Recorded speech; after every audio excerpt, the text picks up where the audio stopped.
김용 전 민주연구원 부원장의 재판이 있어요. 근데 이 재판은 사실상 이재명 재판이라고 해도 과언이 아니에요. 그게 인정되면 이재명 대표한테 굉장히 불리해질 수 있는 건데 다행히 내가 봤을 땐 머리 수준이 윤석열하고 유동균 비슷해요. 돌대가리 새끼들. 그리고 없던 일을 있는 것처럼 연기를 하려 그러면 항상 빵꾸가 나게 돼 있어요. 펑크가 나게 돼 있어요. 하나의 거짓말을 위해서 10가지 거짓말이 동원된다 그러잖아요. 그게 그냥 곳곳에 표시가 나더라 이런 이야기고. 자, 재판하는데 돈 어떻게 줬어? 이제 그 원래 이런 재판하면은 재판장에서 그게 있습니다. 그렇죠. 어떻게 했는지를 재판장이 봐야 되기 때문에 그대로 한번 해본단 말이에요. 돈 전달하는데 어떻게 가져갔어? 그러니까 김용이 외투에 1억을 숨겨갔다는 거야. 그 시연을 해봤어.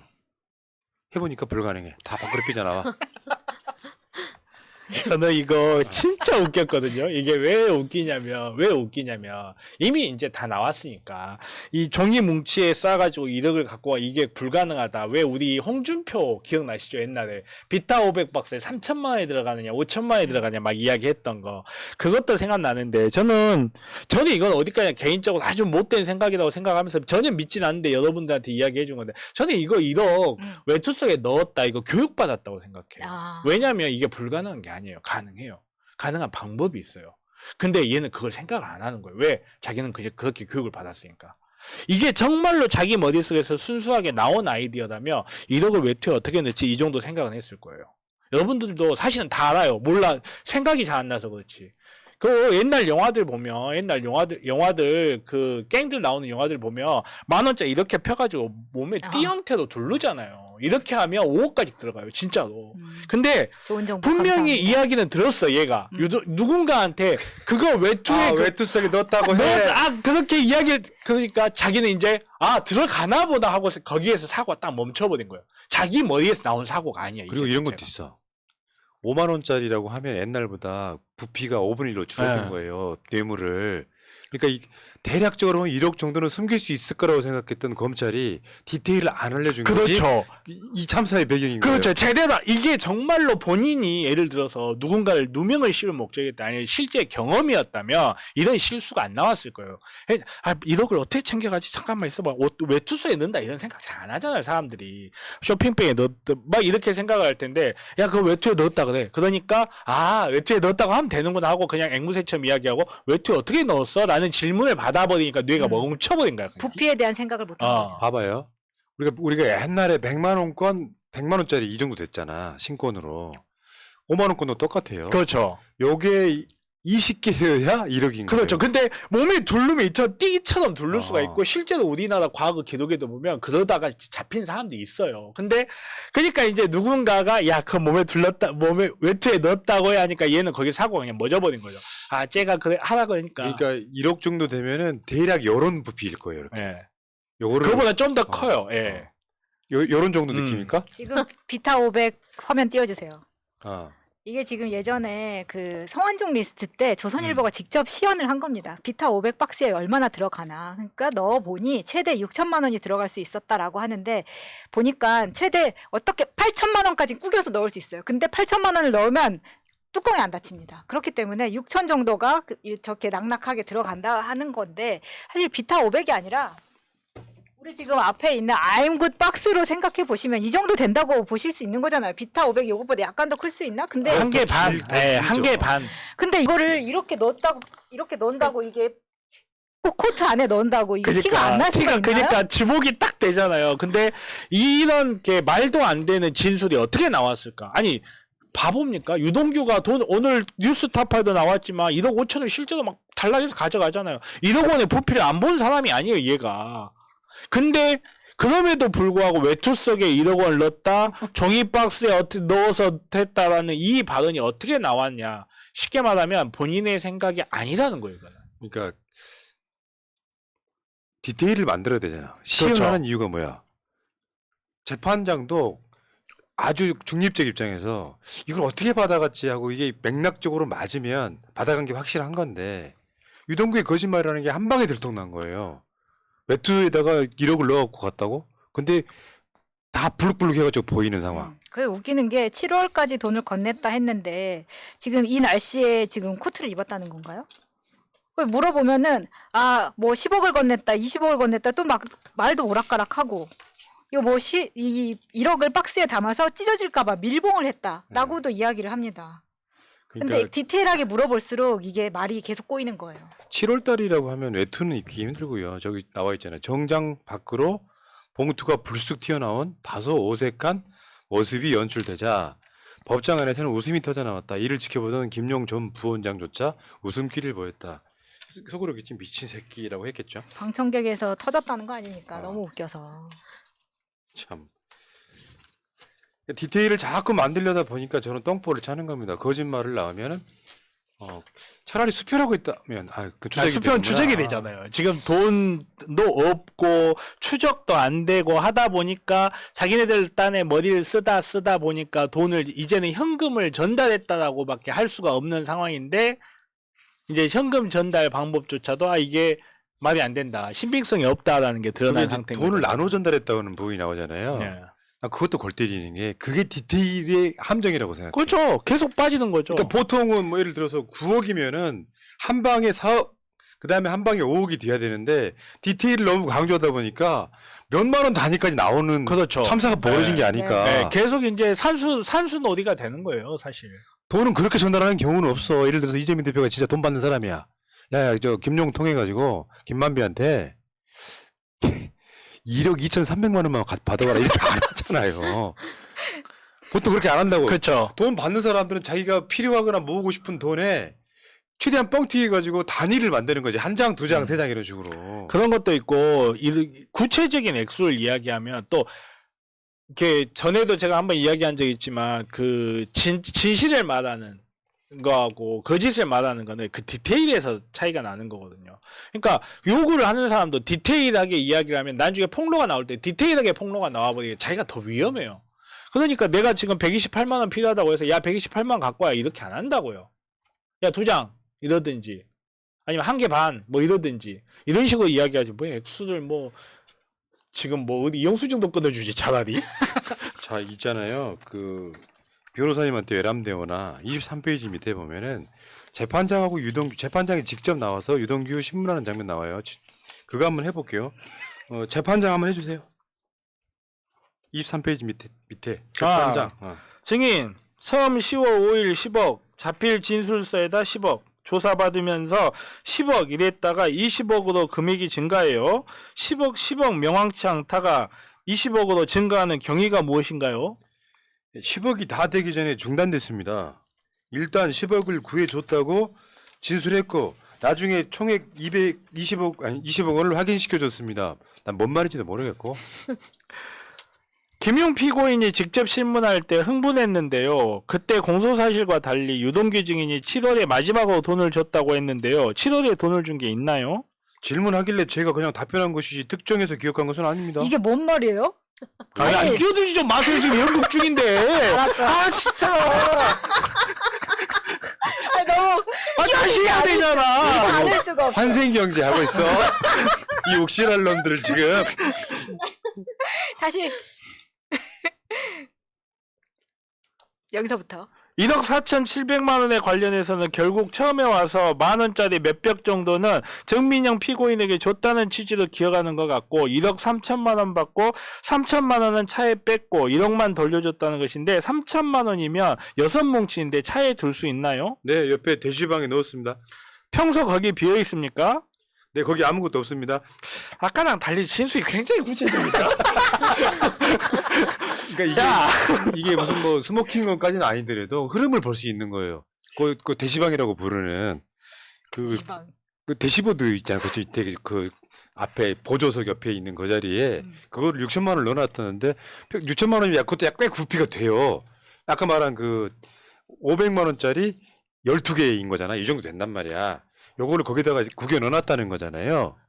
근데 거기 평상시 비어 있었냐? 안 그러면 보통 많이 차 있잖아. 거기에 막 온갖 것들이 다 들어가 있잖아. 그런 거예요. 그걸 이제 이게 2021년이죠. 21년. 네. 이걸 이제 법률 용어에도 이게 나와 있는 게 있어요. 진실대폭로, 거짓대폭로라고. 제가 아까 쯤에 이야기하려던 것도 그런데 진실을 말하는 사람 시간이 지날수록 디테일이 희석됩니다. 사실은 사람 기억이 그렇잖아. 근데 거짓을 말하는 사람은 시간이 지날수록 디테일이 구체적이 돼요. 진술할 때. 왜? 내가 앞에 했던 진술과 앞에 했던 거짓말을 이어가다 보니까 하나의 작은 줄기로 모여버리거든. 딱 전형적이죠. 자, 그리고 지금 사라진 면담 보고서 이야기도 있어요. 저거 좀 읽어주세요. 사라진 면담 보고서 4시간 30분. 자필 진술서 작성 시간이 1시간 40분 걸려. 용지도 검사실에서 제공. 작성 장소는 검찰청사인데 검사 조사 사무실인지 회의실인지도 헷갈려하는 유동규. 구속 수감 중이었던 유동규가 동권여랑 함께 조사받아. 예, 이것도 지금 재판에서 밖으로 이렇게 나온 이야기고, 두 번째는 저거예요. 그 다음 거. 2억 전달 장소인 경기도청 북측 도로에 대한 변호인 측 사진 제시 때 유동규는 그 장소가 아닌 것 같다고 자신이 다음에 직접 그 장소 가서 사진 찍어 오겠다고 함. 변호인 측이 제시한 경기도청 북측 도로 벤치 사진은 이미 검찰 측에서 증거로 제시한 사진으로 유동규는 검찰 조사 받을 때 검사 측이 제시한 사진에 대해 아무 말도 하지 않고 인정했는데 오늘 재판장에서 번복함. 하나의 거짓말을 위해서 10가지 거짓말이 필요한 상황이 되고 있습니다. 이제 그런 거 있잖아요. 웃기네요. 골 때리더라고. 돈을 언제 전달했는지 날짜를 특정을 못해. 그러니까 뭐라고 자기실들을 치냐면 사이가 이렇게 벌어질 줄 몰랐다. 사이가 이렇게 벌어질 줄 몰라서 그때는 기억을 안 했다는데, 돈을 기억하다 보면 이게 있잖아요. 우리 같은 사람도 핸드폰에 특정 무슨 누구 왔다고 기록하진 않지만 대략적으로 보면 그 즈음일 거라고. 저도 핸드폰에 일정이 아주 디테일하게 쓰여 있거든요. 나 같은 성격이 아닐지라도 대략 어떤 날에 전달했는지를 모른다고. 차를 타고 갔을 거고 누구랑 그 당시에 통화를 했을 거고 할 수 있잖아요. 말도 안 되는 소리죠. 어. 예. 사이가 이렇게 벌어질 줄 몰랐다는데 거짓말 하지 마시고. 자, 시간 관계상 재판인데 지금 조민 씨 재판도 있었죠. 그 부산대가 입학을 취소한 것에 대해서 그걸 취소해달라는 소송이에요. 조민 씨가 나왔다고. 근데 조민 씨, 야, 마스크 써도 그냥 밖으로 삐져나오는 뭔가의 매력. 결국 네. 그 이야기 핵심이 뭐냐면 표창장을 준 최성해 총장한테 내가 고맙다고 인사했던 기억까지 이야기했어요. 동양대 표창장은 부산대 의전원의 주요한 뭐 어떤 당락을 좌우할 만한 게 전혀 아니었는데, 어머니가 표창장을 받지 않았는데 받아서 그걸 위조했다라고 하는 것 때문에 유죄가 되면서 그게 나중에 부산대 입학 취소까지 가버렸기 때문에, 조민 씨는 나는 이거, 아니 조민 씨 말고도 당시 동양대에서 근무했던 근무자들의 증언도 있잖아요. 최성희가 조민 씨를 내포했고 며느리 삼고 싶다고 했고, 그리고 그 표창장은 달라고 하면 누구나 받을 정도의 표창장인데 그걸 못 받아가지고 그 당시에 동양대 2인자였던 정경심 교수가 그걸 위조하고 있는 말도 안 되는 상황인 거잖아요. 우리는 지금까지 그렇게 생각을 하고 있고. 근데 지금 그것도 검찰에서는 어떤 방법으로 밝힐 수도 없는 첨단 방법으로 위조를 해버렸어. 이거를. 봐봐요. 이게 디테일인 거야. 최성희가 서울에 오면 우리 가족을 자주 불러 팔레스 호텔에서 함께 만났을 때 감사 인사를 했다. 그때 표창장 주셔서 감사해요. 조민이 거기서 자원봉사 비슷한 걸 했었죠. 동양대에서 아이들 가르치고 이러는 거. 최성애가 그리고 평소 카톡을 많이 보내왔지만이라고 하는 것도 주책입니다. 본인이 조민한테 직접 평소 카톡을 보낼 일이 뭐가 있습니까? 최 총장 아들과 연결시키려고 한 때문에 부담스러워서 그때그때 일일이 답장을 하지 않았다. 아 진짜. 그러니까 호텔 이름도 팔레스 호텔이죠. 서초동에 네. 터미널 뒤쪽에 있잖아요. 그러니까 동네까지 찾아온 거예요. 그러니까. 최성희가 만나려고. 안 나갈 수도 없고, 왜냐면 엄마가 근무하는 대학의 총장이거든요. 부담스럽긴 해. 노인네가 주책이어갖고. 봉사활동 표창장 자, 진짜 쓰잘데기도 없는 자, 거. 마무리하겠습니다. 네. 자, 정호용 딸이 의대 편입 때 아빠 지인 교수들 만점 줬다. 기억들 하십니까? 보건복지부장을 하다가 결국 낙마한 저 정호용 딸이 의대 편입 때 이것 말고도 어마어마했어요. 얘는 거의 지역 토호에 가깝더라고. 맞아요. 아들도 문제가 있었죠. 근데 정호용이 최근에 언급되고 있는 게 건강보험공단 이사장. 저게 말이 되나요? 복지부 장관을 낙마한 사람을 건강보험공단 아 윤석열이 대통령인데 뭐가 말이 안 돼 지금. 사장이 대단히 와 윤석열이 진짜 대통령인데. 놀랍습니다. 자, 동양대 표창장 위조했다고 징역 4년입니다. 사실상 다른 제목이 있긴 하지만 동양대 표창장 등 위조했으면서 반성하지 않는다고 괘씸죄 있어서 4년이에요. 이건 보세요. 남의 주민등록증 사진 몰래 이용 대법원 처벌한대. 위법행위 아니야. 주민등록증 도용에 성매매 예약 강도질 했는데 대법원 처벌 불가능. 대한민국이 이런 나라예요. 저거는 공문서 아니야? 그러니까 공문서기 때문에 논리 자체가 그래요. 법 논리는 사실 이게 우리나라 일관적인 판례였어요. 왜냐하면 아니 복사한 사진 그거 위조한 것도 아니고 그거 사용한 거를 공문서를 사용한 게 아니고 공문서의 이미지를 사용한 건데 예전에 기억하실 수 있겠지만 저기 뭐야 그 관계 동영상을 영상으로 찍어가지고 유포한 거를 법원에서 무죄를 내린 적이 있어요. 그는 성관계 영상이 아니고 성관계 영상의 영상이다 해가지고 마찬가지로 우리 모두 알다시피 이 표창장 원본이 있습니까? 원본을 행사했다는 증거 있어요? 없어요. 원본 발견도 안 됐어요. 근데 그냥 그렇지. 위조라고 맞아. 위조라고 처벌. 변호사의 시각과 똑같을라 하지 마세요. 얼마나 똑똑한데 내가. 아무튼간에 정말 이렇게 그리고 저는 진짜 너무너무 화가 나는 게 자꾸 조민 기사에다 정유라를 끼얹습니다. 이 새끼들이. 마치 같은 것처럼. 진짜 그게 진짜 비열한 네. 새끼들이에요. 기레기들이 제일 문제야. 그리고 뭐 조민이 뭐 백을 맸는데 비싼 백이네 말이야. 아, 나 옛날에 저 그 그거를 포르쉐 비싸지도 타고 않아. 다닌다고 거짓말. 그렇죠. 예. 똑같습니다 지금 하는 짓들이. 여기까지 합시다. 여기까지 합시다. 자, 어쨌든 여러분 집회 웹자부 하나 올려주십시오. 이번 주 토요일에도 집회가 2개 있습니다. 지금 그 대일 구력의 범국민 규탄 대회가 있고요. 그게 끝나자마자 촛불의 행동 촛불 집회가 있고요. 이 2개를 한꺼번에 하는 거고 그 다음 주에는 시민사회가 다 모이는 집회가 있어요. 100만 모으겠다고 그 다음 주 25일 날. 아, 그러니까 지금부터 이제 시작이에요. 윤석열 아주 오줌 지릴 거예요. 음. 들어오지 마. 씨발, 진짜 짜증나 죽겠네. 자, 주말에 여러분들 광장에서 만납시다. 네, 8시에 스픽스에서 보시고요.